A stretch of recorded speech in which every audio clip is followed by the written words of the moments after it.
አሰላሙ አለይኩም ወራህመቱላሂ ወበረካቱ። ውድና የተከበራችሁ የቻናሌ ቤተሰቦች ሁላችሁንም ሰላም ብያለሁ። ለዚህ ቻናል አዲስ ከሆናችሁ ላይክ፣ ሼር፣ ሰብስክራይብ በማድረግ ቤተሰብ ሆኑ። ነባሮችም ደግሞ በላይክ በሸር በኮሜንት የምታበረታቱኝ ምስጋናዬ ከልብ ነው። ዛሬም በእውነተኛ ታሪክ ላይ የተመሰረተ ልብ አንጠልጣይ የፍቅር ታሪክ መጅኑን ሌይላ የተሰኘው ተከታታይ ትረካ የመጨረሻ ክፍል እነሆ ብያለሁ። ቤተሰቦቼ ላይክ ሼር እያደረጋችሁ አበረታቱኝ። ረታቱኝ ደግሞ በጣም አመሰግናለሁ። በድጋሚ በቃ እርሳኝ ብላ ለመጨረሻ ልትሰናበተው ቆርጣለች። በእርግጥ ውሳኔዋ መስቀልቅል ህይወታቸውን ባያበጀውም ገና ከነፍሷ በላይ የምትወደውን እሱን በህይወት ያቆይልኛል ብላ አስባ እየከበዳትም ቢሆን ልትነግረው ወስናለች። ግን ደግሞ ቃሉ ከጉሮሮዋ ተሰንቅሮ አውጥታ ልትናገረው አቃታት። ምን ያክል መጅኑንን ሊጎዳው እንደሚችል ታውቃለች። ክብዴት በአንድ በኩል ያለው ውሳኔዋ ደግሞ እስከ መጨረሻ የሚገድለውና ልትሰናበተው ቆረጠች። መጅኑንም በያ ተከተኝ እያለ እጁን ዘርግቶ ወደ መንገዱ ጋበዛት። በመጨረሻ ሞቷን አይሆንም እያለች ጭንቅላቷን ወዘወዘች። መጅኑን የሌይላን እምቢታ በሰማበት ቅጽበት በፍላጻ እንዴት ተወጋ ሰው በቁሙ ተንዘፍዝፎ በቁሙ ተንዘላፍሎ በንብርክኩ ፈገመ። እሬት እንደቀመሰ ባላቴና ፊቱ በቅጽበት ተገለባብጦ ከንፈሩ እየተንቀጠቀጠ ማለት መንገድሽ አይደለም? እውነትም እንደሚሉት እሱ በልጦብሻል ሌላዬ። እውነት የሌላን ሰው ቃል ኪዳን ልታጠልቂ በልብሽ የነበረውን የኔን ቃል ኪዳን ፋቅሽው አላት። ሌላም የሚንቀጠቀጠው እጇን አፏ ላይ ጭና ከማልቀስ ውጪ መልስ አጣችለት። አንደበቷ ሲዋሽ አይኖቿ የአንደበቷን ውሸት አስተባብለው የአንጀቷን እውነት ሊናገሩ ያነባሉ። ምን ነው ሌላዬ አነስኩብሽ? እብዲ ነው አሉሽ አይደለ? ግን እኮ ሁሉም ስላንቺ ነበር። ግን እኮ ቃል ተገባብተን ነበር። ውላችን እኮ እስከ ወዳኛው ጀነት ድረስ ነበር። በቃ ታዲያ ይህ ነው መጨረሻው? መልሽልኛ። ለአንቺ ጀነቱ ይህ ነው? ለአንቺ ይህን ያክል ቀላል ነው ወይ? እያለ ከመሬት ራሱን እያላተመ ጮኸ። ሰከረ። ሌይላም እንዲያ ሲሆን ማየት ተስኗት ከግቢው ወጥታ ሮጠች። ሰው እንደገደለ ሰው እያንዘፈዘፋት በመከራ ቤቷ ደረሰች። ከዛን ጊዜ በኋላ መጅኑንም ላይመለስ ኑጀድን ለቆ ወደ ሂጃዝ ጫካ አቀና። ከሌላ ያለውን ተስፋ በሌላ ቃል አሟጦ ገደፈ። ዘላለሙን ላያገኛት ገና ለዘላለሙን እንዳፈቀራት እየተፈረደበትን እጣ ፈንታውን ተቀብሎ ከኑጀድ ኮበለለ። እንደ ዋዛ ሳምንታቶች ነጎዱ። የሌላ ቤተሰቦችና የወሬድ ቤተሰቦች የልጆቻቸውን የሰርግ ቀን ቆርጠው የሰርጉን ሸር ጉድ በሁለቱም በኩል ተጧጥፏል። ሌይላ የሰርጓን ቀን ምድር እንደምትጠፋባት የመጨረሻዋ ቀን በፍርሃት እያደረች ስትጠብቀው ቀኑ ደርሶ ከወሬድ ጋር ተሞሸረች። ህይወቷ ሙሉ ያለመችው ከመጅኑን ጋር መኖር ህልሟ ጨነገፈ። ልቧን ሌላ ሰው ጋር ገላዋን ሌላኛው ጋር እንድታሳድር ህይወት ፈረደችባት። ቀን በቀን መጅኑንን እያሰበች ብታነባም እንዴ የወሰነችውን ውሳኔ መልሳ ሽራ ነገሮችን መመለስ አትችልም። በዚህም ምክንያት ህይወቷን አምረራ ጠላችው። መጅኑን የሌለበት ዓለሟ ውስጥ መተንፈስ ቀፈፋት። ከምግብም ከውሃም ተከልክላ ራሷን ቀጣች። በየቀኑ ስለ መጅኑን እያሰላሰለች ሰለለች። ከኑጀድ የሚመጣን የኑጀድ ነዋሪ ባገኘች ጊዜ ስለሱ ከመጠየቅ ቦዝና አታውቅም። አንድ ጊዜ ዲመሽቅ የሚመላለሰው ነጋዴው አሊ አግኝቷት ለመጅኑን ደብዳቤ ያደርስላት ዘንድ ከአደራ ጋር ሰጠችው። አሊም ወደ ኑጀይድ እንዴት ተመለሰ? በሂጃዝ ጫካዎች መጅኑንን አፈላልጎ በአደራ የተሰጠውን ደብዳቤ ሰጠው። መጅኑን የደብዳቤውን አምባሎክ እየተጣደፈ ከፍቶ ከቆዳ ተልጎ በተሰራው ወረቀት ላይ የሰፈሩትን የሌላ ቃላቶች ላይ አይኑን ቀሰረ። ለመጅኑን ከቃላትነት ባሻገር ጥልቅ ስሜት አላቸው። ሀቢቢ ካለህበት ሆነህ የአላህ እዝነት ያካብህ ዘንድ ምኞቴ ነው። መቼም እንደምን አለህ አልልህም፣ ደህና እንደማትሆን አውቃለሁና አሁን ላይ ዋጋ ባይኖረውም ያኔ እጅህን ዘርግተህ ስትማጸነኝ እምቢታዬ ፍች ገብቶ ይሆን ስል እስካሁን አስባለሁ። ልጅነቴን፣ ወጣትነቴን፣ እድሜን በሙሉ የማውቀው ፍቅርህን በአንድ ጀንበር የምረሳ ከንቱ ከሃዲ መስይህ ከልብህ ፍቅኸኝ ይሆን ስል አነባለሁ። ግን ያደረግኩትን ስላንተ ፈርቼ እንደነበር አውቀህ ከልብ የሆነ ይቅርታህን ትሰጠኝ ዘንድ እለምንሃለሁ። ትሞትብኛለህ አጣሃለሁ ብዬ ፈርቼህ ነበረ። በእርግጥም አባቴ እንድንተነፍስ አይፈቅድልንም ነበረ ሀቢቢ። ግን ገና ከዚያን ጊዜ ጀምሮ መተንፈስ ተቸግሬያለሁ። ከዓለም የከበደ የጸጸት አለሎ ከደረቴ ላይ እንዳለ ይሰማኛል። ለካ ሞት የሚባለው ጉድ ፈራጁ ብዙ ነው። አንተንም ሆነ ራሴን ከስጋ ሞት ስከላከል ወደ ከፋው ሞት ነበር ለካ የሸሸሁት። በህይወት እየተነፈሱ መሞት አለ ይቀፋል። አሁን ግን ሁሉም ነገር ደክሞኛል። በህይወቴ የቀሩኝ ውብ ነገሮች የአንተን ትዝታዎች ነበሩ። እነሱንም በራሴ ጥፋት አድፈዋል። ግን አስታውስ፣ ለከንቷ ሌላ ከነፍሷም በላይ ነበርክ። ደህና ሁን ያንተው ሌላ ይላል ደብዳቤው። የሞት ኑዛዜም ይመስላል። መጅኑን አንብቦ እንደጨረሰ ደብዳቤውን በደረቱ ጭምቅ አድርጎ ከመሬት ላይ ኩርብትም ብሎ ተንሰቀሰቀ። ሌላም በምግብ እጦት ለከፋ ህመም ተዳርጋ ከአልጋዋ ውላለች። በዚህ ሁኔታ ወራቶች ነጎዱ።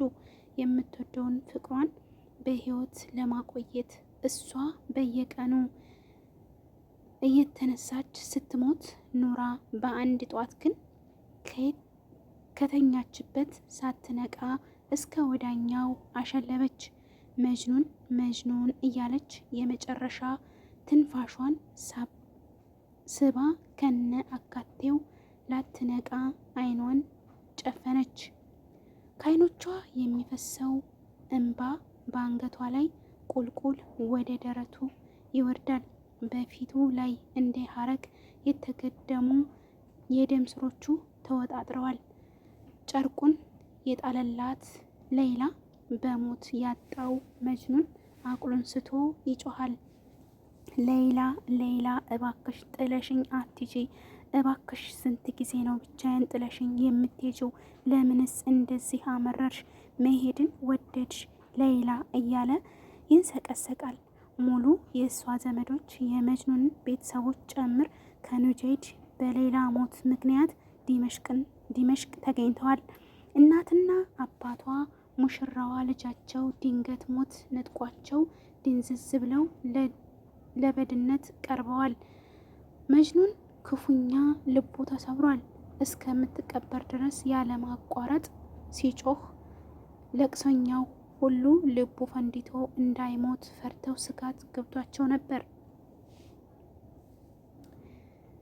ሌላ ተቀብራ ከሳምንት በኋላ ቤተሰቦቿ ሁሉ ወደ ኑጀይድ ሲመለሱ መጅኑን ግን ዲመሽቅ ከሌላ መቃብር ቦታ ቀረ። ቀሪ ህይወቱን ከሷ ዘንድ መቆየት ወደደ። ቀኑንም ሌቱንም መቃብሯን እየዞረ ያለቅሳል። ሲያሻው ወደ መኖሪያ ቤቷ ሂዶ ሙሻውን ያወርዳል። አምሩ አልዲያሪ ዲያሪ ሌይላ እቁቢሉ ዘልጀደራ ወልጀደራ ወመሕቡ ዲያራ ሸግፈነ ቀልቢ ወላኪን ሁቢ መን ሰከነ ዲያራ። እግሮቼ በሌይላ መኖሪያ አካባቢ ይጓዛሉ። በዛ መንገድ በምጓዝ ጊዜ ቤቷን ሳየው ከቤቷ ውስጥ ባትኖርም ጎራ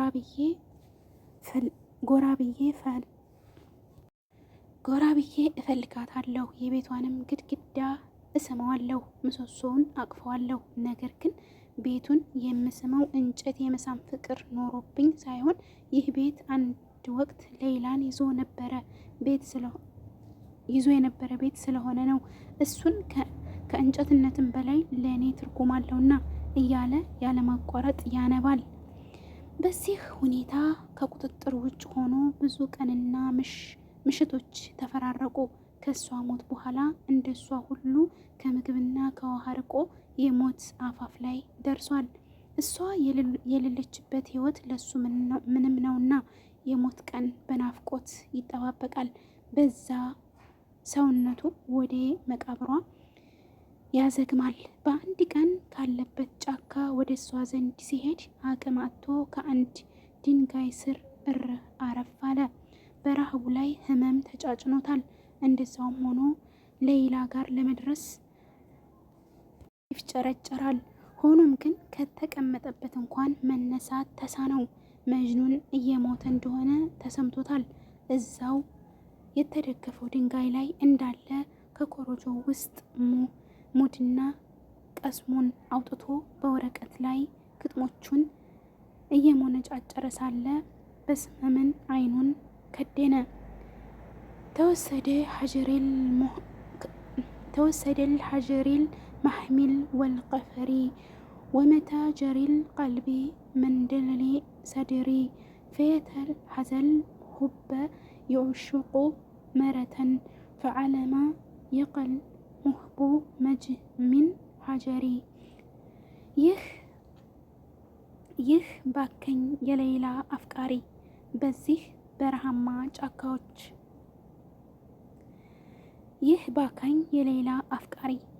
በረሃማ ጫካዎች ድንጋዮችን ተንተርሶ ልቦናው ቆስሏል። ከደረቱም ላይ የስቃይ ደም ይንቆረቆራል።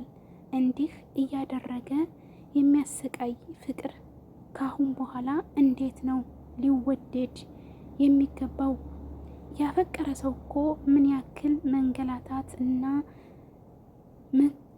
መንገላታትና መከልከል እንደሚያደርስበት መታወቅ አለበት። ያፈቀሩትን ሰው የማጣት መረርነቱ ሊታወቅ ይገባል። እኔ በጣም ተጎድቻለሁ። የማፈቅራትን ሌይላን አጥቼ ስሰቃይ በዚህ መልኩ እየሞትኩኝ ያለሁት የሚል ግጥሙን ሞነጫጭሮ የሞተችውን ፍቅሩን ተከትሏት ይችን ዓለም ተሰናበታት። አላህ እኮ ሌይላን የሌላ ሰው ስጦታ አደረጋት፣ ለእኔ አላደረጋትም። ነገር ግን የፍቅሯ ፈተና የተሰጠው ለእኔ ነው። ጌታዬ ሆይ ምን አለ በሷ ፍቅር ባትፈትነኝ፣ ምን አለ ከሌላ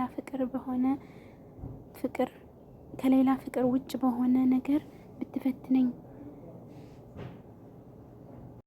እያለ በደከመ አቅሙ ግጥሙን ሞነጫጨረ። በዚህ አጋጣሚ ለጓደኛውም የጻፈው ደብዳቤ አንተ ጓደኛዬ ሆይ የኔን ህይወት ካሁን በኋላ ምን ዋጋ አለው? ህይወቴ አልፈልገውም። ምክንያቱም የኔ ፍላጎት የተሸጠ ነው። እኔ ደግሞ ፍላጎቴን ማሟላት አልችልም። ሌይላን ለሌላ ሰው ተሰጠች። ኸሊሊ አማረጁ ሚነል አይሺ بعدما أرى حاجتي تشرى ولا تشترى لي فقدها لغير لي وتبتلي بحبها فهلا بشيء غير ليلى ابتلي لي ያለ ግጥሞቹን ከጨረሰ በኋላ በህመምና በስቃይ የተሞላውን ፍቅራቸው በሞት ተቋጨ። በመጨረሻም በህይወት ሳሉ የሚመኙትን አብሮነት መጅኑን ከሌላ አጠገብ በመቀበር በሞታቸው ጊዜ ሞሉላቸው ይላል። ውድ ቤተሰቦች የዚህ ፍቅር ታሪክ እጅጉን ልብ ይነካል፣ እውነት ለመናገር ማለት ነው። እና አላህ ከእውነተኛ አፍቃሪዎች ያድርገን። ሰራሃትን ልብ ይነካል። በሌላ ፕሮግራም እስከምንገናኝ ውድ ቤተሰቦቼ ላይክ፣ ሼር፣ ሰብስክራይብ ያደርጋችሁ አበረታቱኝ እላለሁኝ። እወዳችኋለሁ፣ አከብራችኋለሁ የኔ ምርጥ ቤተሰቦች። ሀገራችንን ሰላም ያደርግልን። ፈጣሪ ወጥቶ ከመቅረት ይጠብቀን። በመውደድም በማጣትም በጤናም ፈጣሪ አይፈትነን እላለሁኝ። ምክንያቱም በማጣትም መፈተን ከባድ ነው፣ በጤናም መፈተን ደግሞ ከምንም በላይ ከባድ ነው። ማጣት እንኳን ጤና ከተሆነ ተሰርቶ ይገኛል። በመውደድም አይፈትነን እላለሁኝ የኔ ውድ ቤተሰቦች። ሀገራችንን አላህ ሰላም ያደርግልን። ላይክ፣ ሼር፣ ሰብስክራይብ ያደርጋችሁ የምታበረታቱኝ ምስጋና ከልብ ከልብ ነው። ወሰላሙ አለይኩም ወራህመቱላሂ ወበረካቱሁ።